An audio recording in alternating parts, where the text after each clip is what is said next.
They came to Bethsaida, and some people brought a blind man and begged Jesus to touch him.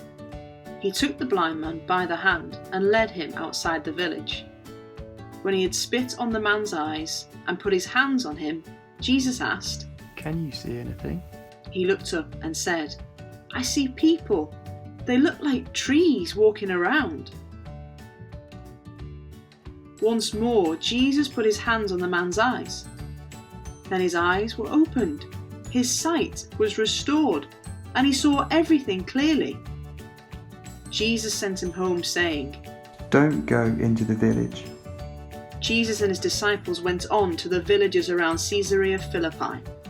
On the way, he asked them, "Who do people say I am?" They replied, "Some say John the Baptist, others say Elijah, and still others, one of the prophets."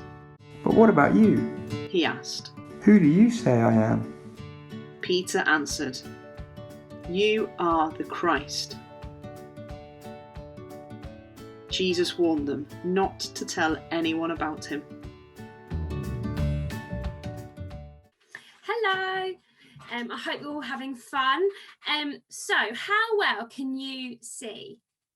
Opticians often check how well you can see by making you stare at one of these eye charts. Oh, not Supergirl. They don't make you stare at Supergirl.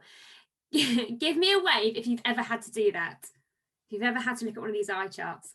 I've looked at quite a few of them. You see, I wear glasses. I know you can't see them on me, but I'm actually wearing contact lenses. And if I don't wear them, my eyes are so blurry. And has an optician ever made you put on these funny glasses? If you've worn them, I bet you feel so silly in them. I do. Although they look totally ridiculous, they're actually a bit clever. You see, opticians use them to slot in and test different lenses against your eye. So you stare straight ahead at the letters on the wall, and they slot in different lenses, and they ask you which one is clearer, this one or this one. And they try one after the other. For a while, everything is blurred, like this.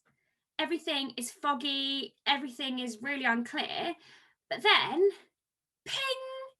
They drop in the perfect lens for your eye, and suddenly you can see everything clearly. It's brilliant.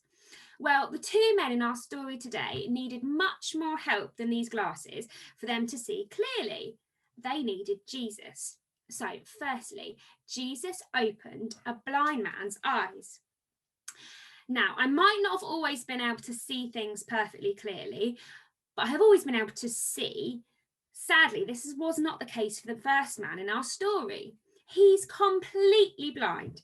He couldn't see the lovely sunshine, the flowers, his family, his house, the clothes he was wearing. He couldn't even see a hand waved straight in front of his face. And no person, not even the best optician in the whole world, was able to make him better. But Jesus did. Jesus put his hands together, he spits on them, and he puts them on the man's eyes. And the man begins to see things. He's able to make out shapes and figures and people, but everything's still blurry. So Jesus puts his hands on the man's eyes again, and ping! Everything's crystal clear. The blurriness is gone. The man is totally better. Only Jesus can make this blind man see. Now, Mark, who's the writer of this book, tells us about this amazing thing to help us to understand the next part in the story, that in the same way that Jesus opened the blind man's eyes, Jesus opened Peter's eyes. So Peter was one of Jesus's closest friends, one of his best friends, and he wasn't blind. He didn't even have glasses. He could see very well. He could probably see the biggest letter and the smallest letter on the eye chart.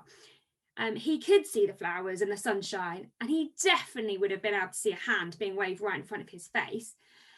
So what does it mean that Jesus opened Peter's eyes? Well, do you remember from the story we just heard who people thought Jesus was? Who they thought he was?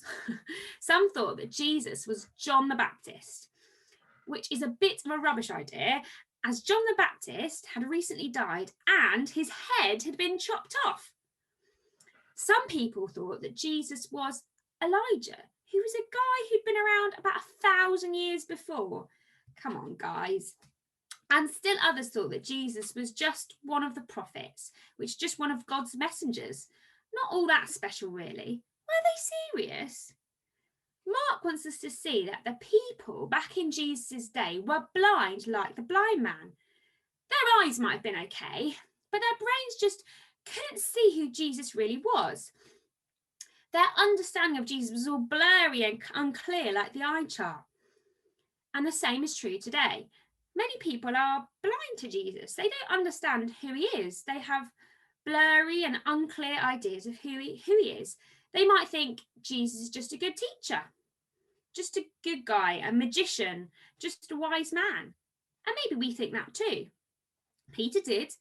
He was one of Jesus' closest friends, but even he couldn't see who Jesus really was. But then, ping, Jesus opened Peter's eyes and took away Peter's blurred and unclear view of him. And like the blind man, Peter was suddenly able to see Jesus crystal clearly. And what does Peter see?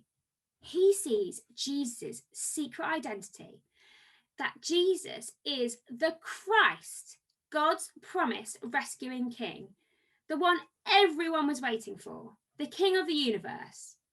Amazing, isn't it? These two stories go together because Jesus heals a blind man to show us that only Jesus can open people's eyes to see him for what he really is. The Christ, God's promised rescuing king. The only way we can see and understand who Jesus really is and be Jesus' friend is if Jesus opens our eyes to see clearly. So if we know Jesus, we can thank him for opening our eyes. And if we don't, we can ask him to do that for us. We need Jesus to open our eyes to see his secret identity, that he is God's promised rescuing king.